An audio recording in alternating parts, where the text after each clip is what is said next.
साथियों नमस्कार, स्वागत है आपका इस YouTube चैनल आर के नॉलेज इलेक्ट्रिकल में।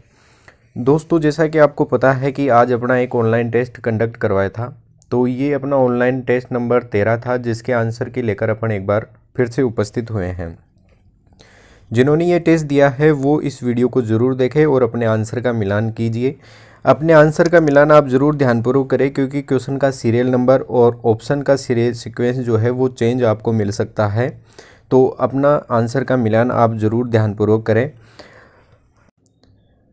जिन्होंने इस टेस्ट को नहीं दिया है वो भी इस वीडियो को ज़रूर देखें, क्योंकि इस वीडियो में आपको अल्टरनेटर से रिलेटेड टोटल 15 क्वेश्चन जो है वो इम्पोर्टेंट है, वो आपको इस वीडियो में मिलने वाले हैं। आप इस वीडियो को अंत तक ज़रूर देखें और ऐसे क्वेश्चनों का टेस्ट अपन हर वीक लेते आ रहे हैं। अगर आपको ऐसा टेस्ट ज्वाइन करना है या आप ऐसा टेस्ट ज्वाइन करना चाहते हैं, देना चाहते हैं, तो आप अपने कॉन्टैक्ट नंबर पर ज़रूर संपर्क कर सकते हैं। तो अपना फर्स्ट क्वेश्चन आपको जैसा कि स्क्रीन पर दिख पा रहा होगा, क्वेश्चन है अपना कि किस प्रकार के रोटर का उपयोग उच्च गति वाले अल्टरनेटर में किया जाता है। यानी अल्टरनेटर में आपको पता होना चाहिए, थ्योरी की क्लास अभी चल ही रही है वहाँ फिलहाल इसी की। तो अल्टरनेटर में दो प्रकार के रोटर जो है वो उपयोग किए जाते हैं, एक तो सेलेन पोल टाइप रोटर, एक बेलनाकार पोल टाइप रोटर। निम्न गति के लिए सेलेन पोल टाइप रोटर प्रयोग करते हैं और उच्च गति के लिए बेलनाकार यानी सिलेंड्रिकल पोल टाइप रोटर जो है प्रयोग किया जाता है। तो यहाँ पर ऑप्शन नंबर फर्स्ट जो है वो इसका राइट आंसर हो जाएगा, यानी बेलनाकार पोल रोटर उच्च गति के लिए प्रयोग किया जाता है। समुन्नत पोल प्रकार के रोटर ये अपने सेलियन पोल प्रकार के रोटर को ही कहा जाता है, जो निम्न गति के लिए प्रयोग होता है। तो इस क्वेश्चन का आंसर हो जाएगा बेलनाकार पोल प्रकार का रोटर जो है वो उच्च गति के लिए प्रयोग होता है।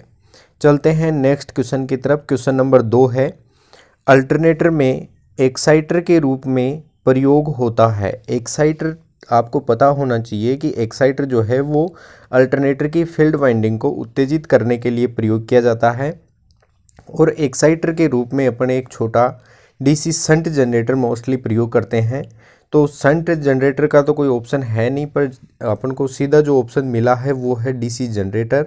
वैसे भी देखिए यहाँ पर तीनों ऑप्शन में आपको मोटर मोटर मोटर दिखाई दे रहा है, तो मोटर जो है वो एक्साइटर के लिए प्रयोग नहीं करते हैं, वहाँ पर कोई डीसी का सोर्स प्रयोग करते हैं। फिर चाहे वो बैटरी हो सकता था या फिर डीसी का जनरेटर हो सकता है। तो अभी इस क्वेश्चन का आंसर जो है अपना ये हो जाएगा ऑप्शन ए, डीसी का जनरेटर जो है वो प्रयोग करते हैं। यदि ऑप्शन में आपको शंट जनरेटर मिलता है तो वो भी इसका राइट आंसर होगा। क्वेश्चन नंबर 3 है, रोटेटिंग फील्ड अल्टरनेटर में आउटपुट प्राप्त करने हेतु कितने स्लिप रिंग प्रयोग होंगे। देखो दोस्तों, ये स्लिप रिंग की संख्या से रिलेटेड बहुत अच्छे क्वेश्चन पूछे जाते हैं।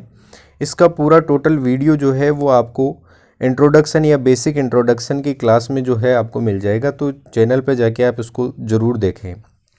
यहाँ पे बताया गया है कि रोटेटिंग फील्ड प्रकार के अल्टरनेटर में देखो ऐसे अल्टरनेटर होते हैं जहाँ पर फील्ड रोटेट करती है, तो वहाँ पर फिर आउटपुट अपन को आर्मेचर चालकों से मिलता है, यानी स्टेशनरी चालकों से मिलता है जो स्थिर रहते हैं।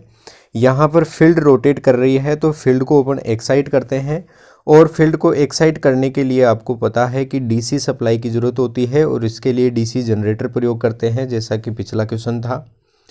तो डीसी सप्लाई जब प्रयोग करते हैं और फील्ड अपनी रोटेशन में है, इसलिए इसको डीसी सप्लाई से जोड़ने के लिए आपको कम से कम 2 स्लिप रिंग की ज़रूरत होती है, यानी आपको केवल 2 ही स्लिप रिंग की आवश्यकता होगी। इसके अलावा आपको कोई भी स्लिप रिंग इस प्रकार के अल्टरनेटर में प्रयोग नहीं होगी। लेकिन दोस्तों देखिए क्वेश्चन को ध्यान से समझिए, इसमें लिखा है कि आउटपुट प्राप्त करने हेतु कितने स्लिप रिंग चाहिए।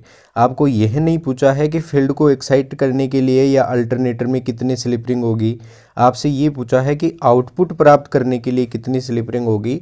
तो आउटपुट जो है वो अपन एक स्थिर चालकों के द्वारा आउटपुट लेंगे, क्योंकि यहाँ पर फील्ड जो है वो रोटेशन में है, इसलिए आर्मेचर चालक जो है वो स्थिर रहेंगे। और स्थिर चालकों से आउटपुट लेने के लिए कोई भी स्लिप रिंग की आवश्यकता नहीं होती है, इसलिए इस क्वेश्चन का आंसर हो जाएगा 0, यानी ऑप्शन नंबर बी जो है इस क्वेश्चन का राइट आंसर होगा। आई थिंक ये क्वेश्चन आपको समझ में आ गया होगा। अगर फिर भी आपको कोई कन्फ्यूजन रहता है तो इससे रिलेटेड वीडियो जो है वो आपको चैनल के प्लेलिस्ट में मिल जाएगा, वहाँ पर जाके आप इस वीडियो को पूरा ज़रूर देखें। चलते हैं क्वेश्चन नंबर 4 की तरफ। क्वेश्चन नंबर 4 आप देख पा रहे हैं कि निम्न में से किस रोटर की लंबाई अधिक होती है। देखो, जो बेलनाकार पोल रोटर होता है उसकी लंबाई अधिक होती है और व्यास कम होता है, और जो सेलिएंट पोल प्रकार का रोटर होता है उसका व्यास अधिक होता है और लंबाई जो है वो कम होती है। तो यहाँ पर रोटर की लंबाई अधिक किसकी होती है ऐसा पूछा गया है। तो ऐसा ऑप्शन अपना है सिलेंड्रिकल पोल रोटर, यानी ऑप्शन बी जो है इसका राइट आंसर होगा। सिलेंड्रिकल पोल रोटर बोलते हैं बेलनाकार पोल रोटर को, इंग्लिश में सिलेंड्रिकल बोला जाता है। तो इस क्वेश्चन का आंसर हो जाएगा option number B. Question number 5 है। क्वेश्चन नंबर 5 है अपना, अल्टरनेटर द्वारा उत्पन्न ईएमएफ फ्रीक्वेंसी निर्भर करती है, यानी अल्टरनेटर की उत्पन्न जो ईएमएफ है उसकी फ्रीक्वेंसी किस बात पर निर्भर करती है। देखो, ये फ्रीक्वेंसी का एक अलग से वीडियो आपको अपलोड किया हुआ है, अल्टरनेटर की प्लेलिस्ट में ही मिलेगा। ये सारे क्वेश्चन अल्टरनेटर से इसीलिए दिए हैं क्योंकि अभी हाल ही में अल्टरनेटर की ही क्लासेज जो है वो थ्योरी की क्लासेज अपनी चल रही है। देखो, फ्रीक्वेंसी जो है अपनी अल्टरनेटर की वो Pn/120 के संदर्भ में अपन इस प्रकार से लिखते हैं, यानी F बराबर Pn/120 अपन लिखते हैं। ये 120 जो है अपन किस प्रकार से आया है, ये सूत्र का निर्माण कैसे हुआ है, ये उस थ्योरी की क्लास में अपन ने बताया है, तो आप उस क्लास को देखें। इस सूत्र से रिलेटेड सारे क्वेश्चन आपके क्लियर हो जाएंगे। तो अभी क्वेश्चन के आंसर पे चलते हैं। तो यहाँ पर सीधा सीधा आप देख पा रहे हैं कि फ्रीक्वेंसी जो है वो पोल और घूर्णन गति से सीधे समानुपाती है, यानी अपनी जो फ्रीक्वेंसी है वो पोल और घूर्णन गति पर निर्भर करती है। तो ऐसा ऑप्शन आपको देख पा रहे होंगे, ऑप्शन सी जो है वो इसका राइट आंसर है, यानी पोल तथा घूर्णन गति दोनों पर अपना ईएमएफ फ्रीक्वेंसी जो है वो निर्भर करता है उत्पन्न ईएमएफ की फ्रीक्वेंसी। क्वेश्चन नंबर 6 पे चलते हैं। क्वेश्चन नंबर 6 है, विद्युत उत्पादन केंद्र पर प्रयुक्त अल्टरनेटर सामान्यतः किस प्रकार के होते हैं। देखो, उत्पादन यानी जनरेशन पावर प्लांट होते हैं, वहाँ पर मोस्टली किस प्रकार के अल्टरनेटर प्रयोग करते हैं। तो वहाँ पर आपको जो गतिशील या रोटेशन वाली फील्ड होती है, यानी स्थिर आर्मेचर चालक जो होते हैं वो अपनी प्रयोग करते हैं। तो ये तो एक तरीके से क्वेश्चन ही जो है वो डाउटफुल रह गया है क्योंकि इसमें दो ऑप्शन सही है। देखिए, आप देखिए, स्थिर आर्मेचर होगा, यानी जब आर्मेचर स्थिर होगा तब इसकी फील्ड जो है वो रोटेट करेगी। वैसे मोस्टली स्थिर आर्मेचर ही अपन जो है वो प्रयोग करते हैं। तो यानी स्थिर आर्मेचर है तो गतिशील फील्ड होती है, तो फिर ऐसा ऑप्शन ये भी सही हो गया है, यानी दो ऑप्शन जो है इसके राइट आंसर हो रहे हैं। तो वैसे तो अगर ये ऑप्शन नहीं होता तो फिर मोस्टली इसका आंसर जो है ये ही आता है, अपना स्थिर आर्मेचर प्रकार का अल्टरनेटर जो है ये अपन प्रयोग करते हैं उत्पादन यानी जनरेशन पावर प्लांट पर। तो अभी इस क्वेश्चन को डाउट में रखेंगे। वैसे अगर ऑप्शन नंबर ये नहीं होता 4 नंबर, तो ऑप्शन बी जो है इसका बेस्ट आंसर होता है। चलते हैं क्वेश्चन नंबर 7 की तरफ। क्वेश्चन नंबर 7 बहुत सिंपल सा है। अल्टरनेटर की रेटिंग किस में ली जाती है, तो आभासी शक्ति में ली जाती है, केवीए में ली जाती है। तो ऑप्शन नंबर डी इसका राइट आंसर हो जाएगा। क्वेश्चन नंबर 8 है, एक अल्टरनेटर में 8 पोल है, वह 50 हर्ट्ज फ्रिक्वेंसी पर ईएमएफ उत्पन्न करता है, उसकी गति क्या होगी।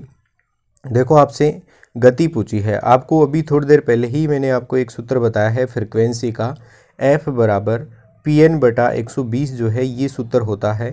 इसमें देखो आपको फ्रिक्वेंसी दे रखा है, पोल दे रखा है, और अब आपसे इसमें पूछा है कि इसकी घूर्णन गति जो है वो क्या होगी। तो देखो, घूर्णन गति निकालने के लिए आपको n निकालना है, और n बराबर होता है 120 F/P। ये सूत्र अपने उसी सूत्र को कन्वर्जन करके बनाया गया है, तो आप इसको आसानी से समझ सकते हैं।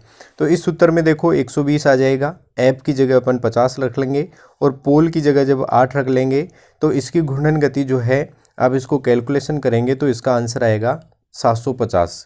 तरीका आपको बता दिया है, कैलकुलेशन करके अपने आंसर का मिलान जरूर करें। 750, वैसे तो आपको मोस्टली इनकी घूर्णन गति जो फिक्स होती है 50 हर्ट्ज के लिए वो आप याद ही रख सकते हैं। क्वेश्चन नंबर 9 है अल्टरनेटर से प्राप्त ईएमएफ जो है वो किस प्रकार का होता है। तो अल्टरनेटर से प्राप्त ईएमएफ जो है वो साइन वेव प्रकार का होता है, यानी उसकी वेव जो है वो साइन वेव होती है। क्वेश्चन नंबर 10 है प्रतिरोध या प्रेरित लोड की यानी प्रतिरोधक है और इंडक्टिव लोड की आपूर्ति वाले अल्टरनेटर को अल्टरनेटर का वोल्टेज नियमन क्या होगा, यानी वोल्टेज रेगुलेशन क्या होगा। देखिए दोस्तों, अल्टरनेटर का वोल्टेज रेगुलेशन जो है वो भार के ऊपर डिपेंड करता है, यानी पावर फैक्टर पर डिपेंड करता है, और पावर फैक्टर जो है वो लोड पर डिपेंड करता है। तो यहाँ पर आपका लोड जो है वो प्रतिरोधी यानी रजिस्टिव है और इंडक्टिव प्रकार का भी है। दो प्रकार के रजिस्टिव है लोड है। तो इसी प्रकार से जब ये दो रजिस्टिव एक रजिस्टिव और एक इंडक्टिव जब दोनों प्रकार के लोड होते हैं तब हमेशा नो लोड का वोल्टेज फुल लोड के वोल्टेज से जो है अधिक ही होता है, और इस समय जो वोल्टेज रेगुलेशन का मान जो आता है वो हमेशा पॉजिटिव आता है। इसलिए इस क्वेश्चन का आंसर हो जाएगा ऑप्शन ए। यदि यहाँ पर कैपेसिटिव लोड होता तो वहाँ पर हमेशा फिर नेगेटिव आता है। हालांकि हमेशा कोई ज़रूरी नहीं है, क्योंकि कैपेसिटिव का मान यदि कम होता है तो फिर वो पॉजिटिव भी आ सकता है। तो ये अभी इस क्वेश्चन में आपसे पूछा है कि जब प्रतिरोध और इंडक्टिव लोड जुड़ा हुआ होता है तब वोल्टेज रेगुलेशन का मान हमेशा पॉजिटिव होता है। वोल्टेज रेगुलेशन का अभी 2 दिन पहले ही अपन ने क्लास लगाई है थ्योरी की, तो वहाँ से आप इसको देखकर आसानी से समझ सकते हैं। चलते हैं क्वेश्चन नंबर 11 की तरफ। क्वेश्चन नंबर 11 है अल्टरनेटर की बॉडी या फ्रेम का मुख्य कार्य क्या होता है। तो अल्टरनेटर की जो बॉडी है जो कास्ट आयरन या कास्ट स्टील से बनाई जाती है, उसका काम होता है चुंबकीय बल रेखाओं को पथ प्रदान करना और आंतरिक भागों की सुरक्षा करना। ये इसका मुख्य भाग होता है। तो इसमें तो देखो इसका राइट आंसर जो है वो आएगा दोनों। अब दोनों किस किस के लिए बोल रहा है ऐसा तो कुछ लिखा नहीं है, तो क्वेश्चन बनाने में थोड़ा सा मिस्टेक हो गया है। यहाँ पर आपको जो इसका राइट आंसर मानना है चुंबकीय बल रेखाओं को पथ प्रदान करना इसका मुख्य काम है, और आंतरिक भागों की सुरक्षा करना बॉडी का मुख्य काम होता है। चलते हैं क्वेश्चन नंबर 12 की तरफ।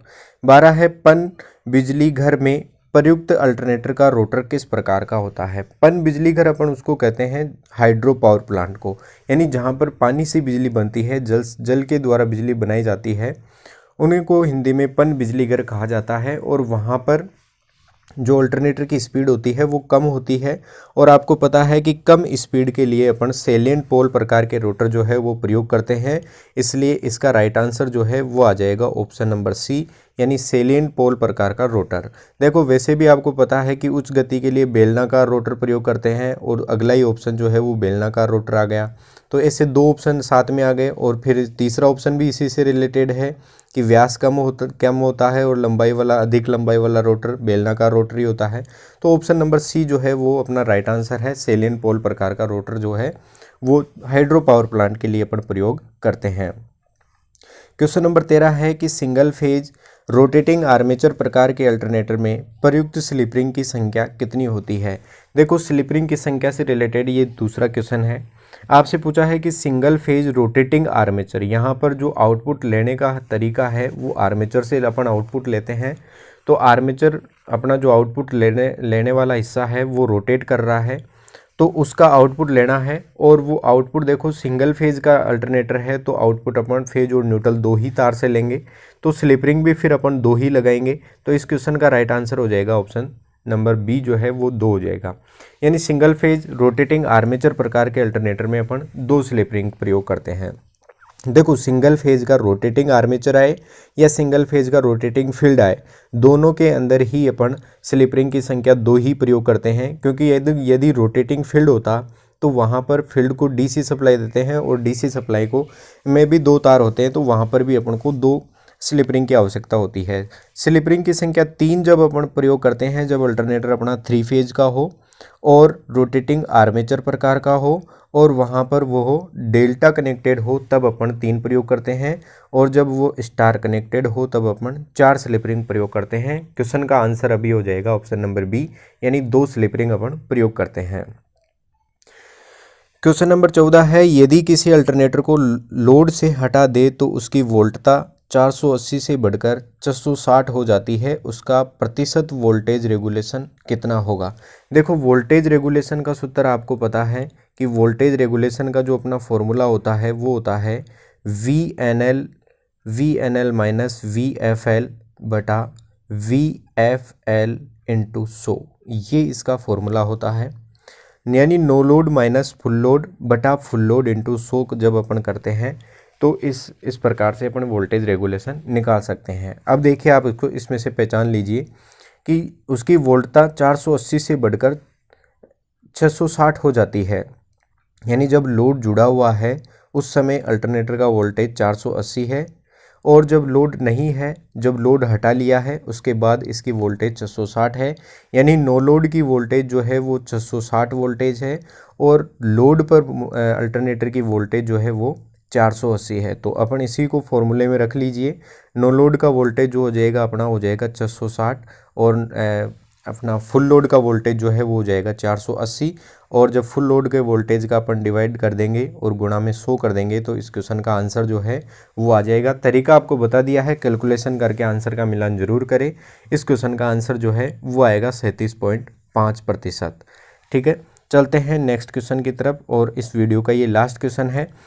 एक 4 पोल अल्टरनेटर की घूर्णन गति क्या होगी यदि उसकी सप्लाई फ्रिक्वेंसी 50 हर्ट्ज हो। देखो इस क्वेश्चन को करने के दो तरीके हो सकते हैं। एक तरीका तो है कि आप इसकी फ्रिक्वेंसी और पोल की संख्या से आप इसकी आरपीएम में घूर्णन गति निकालिए, क्योंकि देखो यहाँ पर आपको जो भी ऑप्शन दिख रहे हैं वो सारे ऑप्शन आरपीएस में दे रखे हैं, यानी इसकी जो घूर्णन गति दे रखी है वो आरपीएस में दे रखी है।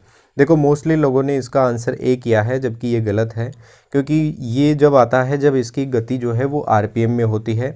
जब इसकी गति अपन आरपीएम में निकालेंगे तो ये हो जाएगा 120 F/P से जब अपन करते हैं तो 120 ऊपर आ जाएगा, F की जगह 50 और पोल की जगह अपन 4 कर देंगे, तब इसका आंसर जो है वो 1500 आरपीएम आता है। अब देखो 1500 आरपीएम का जो है वो आप इसको 60 से डिवाइड कर दीजिए, क्योंकि इसको सेकंड में बदलना है, जबकि ये 1500 अपने मिनट में है, चक्कर प्रति मिनट में है। आपको इसको बदलना है चक्कर प्रति सेकंड में, तो 60 से डिवाइड कर देंगे।